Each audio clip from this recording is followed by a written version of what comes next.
ನಮಸ್ಕಾರ. ಪ್ರಜಾರಾಜ್ಯ ಕನ್ನಡ ನ್ಯೂಸ್ಗೆ ಸ್ವಾಗತ.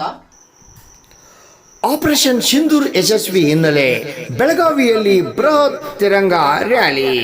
ತಿರಂಗ ಯಾತ್ರೆ ಮೂಲಕ ಸೇನೆಗೆ ಗೌರವ.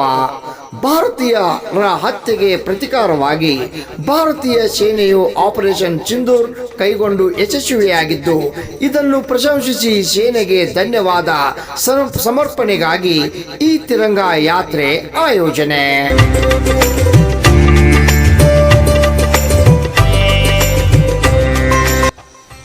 ಇದೇ ವೇಳೆ ಮಾತನಾಡಿದ ಬೆಳಗಾವಿಯ ಶಾಸಕ ಅಭಯ್ ಪಾಟೀಲ್, ತಿರಂಗ ಯಾತ್ರೆಗೆ ಎಲ್ಲ ವರ್ಗದವರು ಬಂದಿದ್ದು ಇದು ರಾಜಕೀಯ ಕಾರ್ಯಕ್ರಮ ಅಲ್ಲ, ಯಾರು ಬೇಕಾದರೂ ಕೂಡ ಬರಬಹುದು. ಸೈನಿಕರಿಗೆ ಗೌರವ ಕೊಡಲು ನಾವು ಬಂದಿದ್ದು.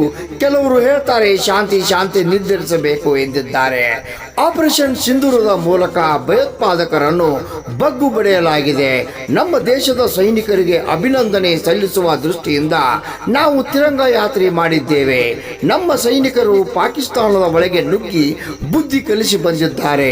ಅದಕ್ಕಾಗಿ ಭಾರತೀಯ ಸೇನೆ ಸಾಧನೆ ಮೆಚ್ಚುವಂಥದ್ದು ಎಂದು ಇದೇ ವೇಳೆ ಹೇಳಿದರು.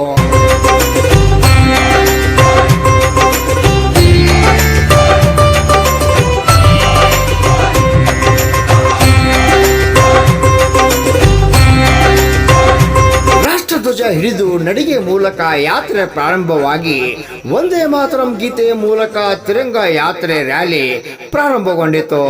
ಬಿಜೆಪಿ ಶಾಸಕ ಅಭಯ್ ಪಾಟೀಲ್ ಹಾಗೂ ಮುಖಂಡರು, ಕಾರ್ಯಕರ್ತರು ಸಹಸ್ರಾರು ಸಂಖ್ಯೆಯಲ್ಲಿ ಈ ತಿರಂಗ ರ್ಯಾಲಿಯಲ್ಲಿ ಪಾಲ್ಗೊಂಡಿದ್ದರು.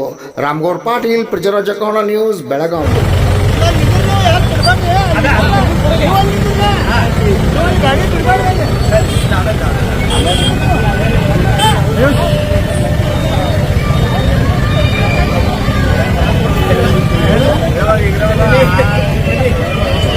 भारत माता की जय। बोलो भारत माता की जय।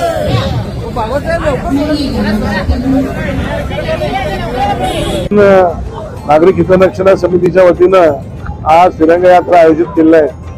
या तिरंगा यात्रेमध्ये भाग घेतलेले सर्वांना मी धन्यवाद आणि अभिनंदन करतो. की सैनिकांच्या बरोबर देशातले प्रत्येक नागरिक आहेत हे दाखवून देण्यासाठी, त्याचबरोबर आम्ही सगळे एक आहोत हा सुद्धा या यात्रेच्या माध्यमातून एक संदेश देण्याचं काम बेळगाव दक्षिणचे नागरिक करत आहेत. त्यासाठी त्यांना धन्यवाद आणि अभिनंदन.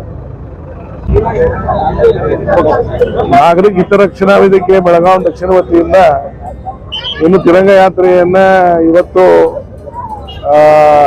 ಕೈಗೊಳ್ಳಲಾಗಿದೆ. ಈ ಕಾರ್ಯಕ್ರಮದಲ್ಲಿ ಭಾಗವಹಿಸಿದ ಎಲ್ಲರಿಗೂ ನಾನು ಅಭಿನಂದನೆ ಸಲ್ಲಿಸ್ತೀನಿ. ಮತ್ತು ದೇಶದ ಪ್ರತಿಯೊಬ್ಬ ನಾಗರಿಕರು ಸೈನಿಕರ ಜೊತೆಗಿದ್ದಾನೆ. ಸೈನಿಕರ ಪರಾಕ್ರಮವನ್ನು ಕೊಂಡಾಡುವಂತಹ ಈ ಕಾರ್ಯಕ್ರಮ ಮತ್ತು ನಾವೆಲ್ಲರೂ ಒಂದು ಅನ್ನುವಂಥ ಭಾವನೆಯನ್ನ ಈ ತಿರಂಗ ಯಾತ್ರೆ ಮುಖಾಂತರ ದೇಶಕ್ಕೆ ಮತ್ತು ವಿರೋಧಕ್ಕೆ ಒಂದು ಸಂದೇಶ ಕೊಡುವಂತಹ ಯಾತ್ರೆ. ಇದರಲ್ಲಿ ಭಾಗವಹಿಸಿದ ಎಲ್ಲರಿಗೂ ನಾನು ವಿಶೇಷವಾಗಿ ಅಭಿನಂದನೆ ಸಲ್ಲಿಸುತ್ತೇನೆ.